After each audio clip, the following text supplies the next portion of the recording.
Hello viewers, this is Suman Dutta. তো আজকে present হলাম নতুন একটা ভিডিও নিয়ে। আজকে থাকছে ত্রিপুরা ক্লাস সিক্সের জন্য আবারও একটা নতুন অঙ্ক।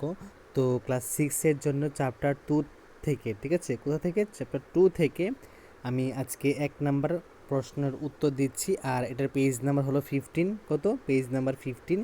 তো পেজ নাম্বার 15 তোমরা এটা পেয়ে যাবে। তো আশা করি সবাই ভিডিওটা প্রথম থেকে লাস্ট অবধি নিশ্চয়ই দেখবে। এখানে প্রশ্নটা একটু ভালো করে পড়ো যে রিহান একটি কাগজের টুকরোর উপর একটি বিন্দুর চিহ্ন দিল। ঠিক আছে, কি করলো? রিহান একটা কাগজের বিন্দুর উপর একটা চিহ্ন দিল, ধরে এই ডটটা দিল। এই বিন্দুটি দিয়ে যায় এরূপ কতগুলি রেখা সে আঁকতে পারবে? 1 নম্বর প্রশ্ন। 2 নম্বর হলো শীতল একটি কাগজের টুকরোর উপর দুটি বিন্দুর চিহ্ন দিল। দুটি বিন্দু দিয়ে যায় এরূপ কয়টি ভিন্ন রেখা সে আঁকতে পারবে?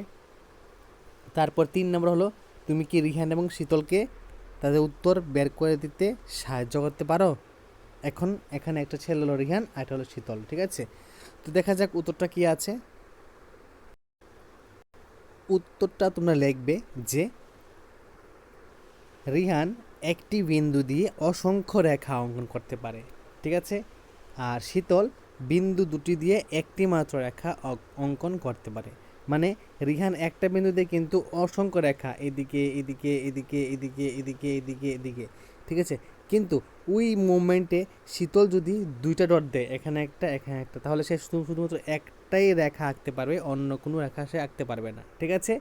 ইয়েস, আমি ওকে সাহায্য করতে পারি। ওকে, নেক্সট কোশ্চেন।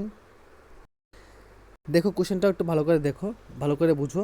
যেখানে কি দেওয়া আছে যে পাশের চিত্রে রেখাংশগুলির নাম লেখো। এই যে পাশের চিত্র আছে, এই চিত্র আছে, রেখাংশগুলির নাম লেখো। লিখবে কি? একটা এল এম, এটা কি আছে এমপি, আর এটা কি আছে,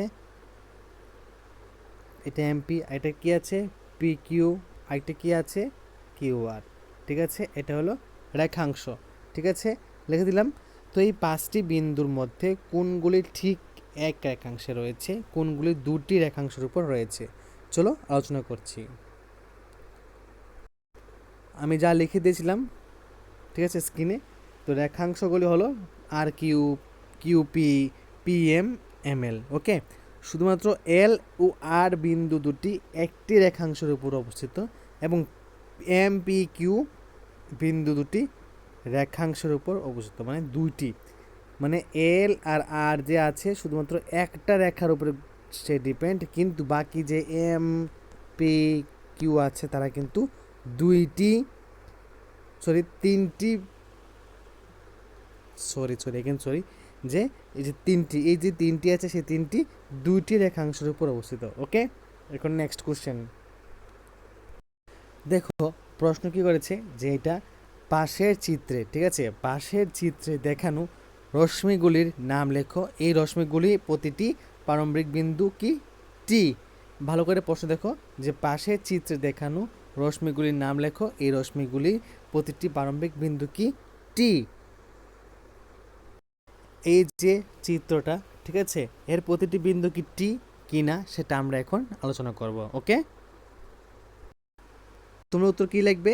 যে ছবিতে দেখানো রশ্মিগুলি হলো টি এ এবং টিবি। কি? টি এ এবং টিবি। তো হ্যাঁ, টি হলো রশ্মি দুটির প্রাথমিক বিন্দু।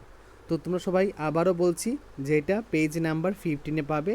তো সেখান থেকে আজকে সেই পেজ নাম্বার 15 থেকে শুধুমাত্র 3টা কোশ্চেন করে দিলাম। যদি ভিডিও ভালো লাগে থাকে অবশ্যই ভিডিও সবার কাছে শেয়ার করবে। তো দেখা হচ্ছে একটা গুরুত্বপূর্ণ ভিডিওতে। প্রথম থেকে শেষ অবধি দেখার জন্য তোমাকে অসংখ্য ধন্যবাদ।